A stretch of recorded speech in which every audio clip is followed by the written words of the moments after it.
किसी रेसलर को रिंग में चोट लगते हुए देखना चौंकाने वाला नहीं है, लेकिन मूवी सेट्स भी उतने ही खतरनाक होते हैं। WWE छोड़ने के थोड़े समय बाद ही Kevin Nash Marvel movie the Punisher में नजर आए। इस मूवी में नैश ने द रशियन नाम के एक विलन का किरदार निभाया है। फिल्म में रशियन की एक बहुत भयंकर लड़ाई होती है मेन कैरेक्टर फ्रैंक कैसल यानी कि द पनिशर से। लड़ाई की शुरुआत में द पनिशर केविन नैश के किरदार को चाकू मारता है। नैश हंस के इसे टाल देते हैं और अपने दुश्मन को मारते रहते हैं। अब सुनिए, ये चाकू थी एक असली चाकू और द पनिशर का किरदार निभा रहे एक्टर ने गलती से नकली चाकू को छोड़कर असली चाकू उठाकर नैश को मार दी। इससे ज्यादा पागल करने वाली बात ये थी कि नैश को ये पता ही नहीं चला कि उनको चाकू लग गई है जब तक उन्होंने खून नहीं देखा। आखिरकार जब उनको और फिल्म क्रू को ये अंदाजा हुआ कि उन्हें चाकू लग गई है, उन्होंने अपनी चोट पर सुपर ग्लू लगाई और शूटिंग जारी रखी। मेरे ख्याल से किसी रेसलर का सबसे बेहतरीन मूवी सीन सबसे बेहतरीन मूवीज में से एक में है, जो कि है 2002 की स्पाइडरमैन फिल्म। जब पीटर पार्कर को वो शक्तियां मिल जाती हैं जो उसे स्पाइडरमैन में बदल देती हैं, वो एक लोकल रेसलिंग कंपटीशन में हिस्सा लेते हैं थोड़े पैसे बनाने के लिए। पार्कर को रिंग में 3 मिनट तक टिके रहना है और उनके प्रतिद्वंदी है बोनसॉ मैकग्रॉ, जिनका किरदार निभाया है मशहूर wrestler macho man Randy savage ने। माचो मैन ने अपने सारे स्टंट्स खुद से किए और बोनसॉ और स्पाइडरमैन के रेसलिंग मैच के आखिरी हिस्से में स्पाइडरमैन एक मंकी फ्लिप से अपने प्रतिद्वंदी को रोप्स में फेंक देते हैं। इस हिस्से को काफी बार शूट करना पड़ा और इससे रैंडी सैवेज की सेहत पर काफी खराब असर पड़ा। मूवी के फाइनल कट में आप देख सकते हैं कि माचो मैन अपने सिर के बल गिर रहे हैं और अगर उनके भाई की बात मानी जाए तो फिल्मिंग के बाद से रैंडी सैवेज को अपनी गर्दन घुमाने में दिक्कत होती थी और इसी वजह से उन्हें अपना पूरा शरीर घुमाना पड़ता था। एक मूवी जिसने बैटिस्टा को एक रेसलर से एक सफल एक्टर में बदल दिया वो थी the James Bond film Spectre.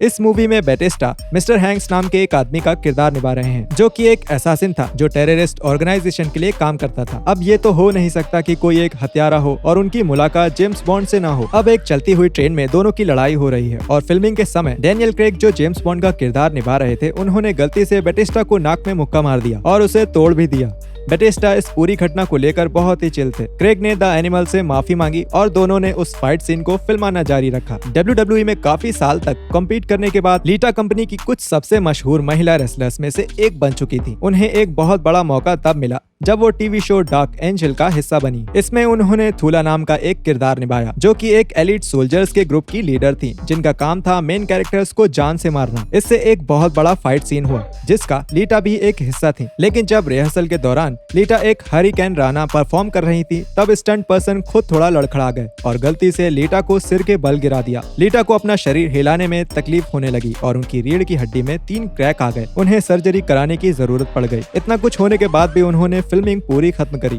आश्चर्यजनक रूप से ये अगली इंजरी एक रेसलिंग रिंग में हुई। रेडी टू रंबल फिल्म को बनाने में काफी सारे रेसलर्स शामिल थे, जिसमें से एक रे मिस्टीरियो भी थे। मूवी के शुरू के हिस्से में मेन कैरेक्टर्स गोल्डी और सीन एक WCW मंडे नाइट्रो शो देखने गए। एक मैच में रे मिस्टीरियो और बिली किडमैन को टीम अप करते हुए दिखाया गया है। एक समय ऐसा आता है जब रे अपने एक प्रतिद्वंदी के ऊपर एक pop up Frank strainer move का प्रयोग करते हैं। फिल्म क्रू ने अलग अलग एंगल से मिस्टीरियो से ये मूव करवाया। इसकी वजह से रे मिस्टीरियो के घुटने ने जवाब दे दिया। उनकी चोट इतनी खराब थी कि उन्हें काफी महीने तक रेसलिंग करना बंद करना पड़ा। ये दूसरी चोट उतनी गंभीर तो नहीं थी, लेकिन द माचो मैन को शूटिंग के समय तब भी चोट लगी जब उन्हें चेहरे पर गलती से मुक्का पड़ गया। जॉन सीना और दूसरे WWE रेसलर्स भी the fast and the furious movies का हिस्सा रहे हैं। ये देखने के लिए कि उन्होंने क्या किया, इस प्लेलिस्ट को देखिए।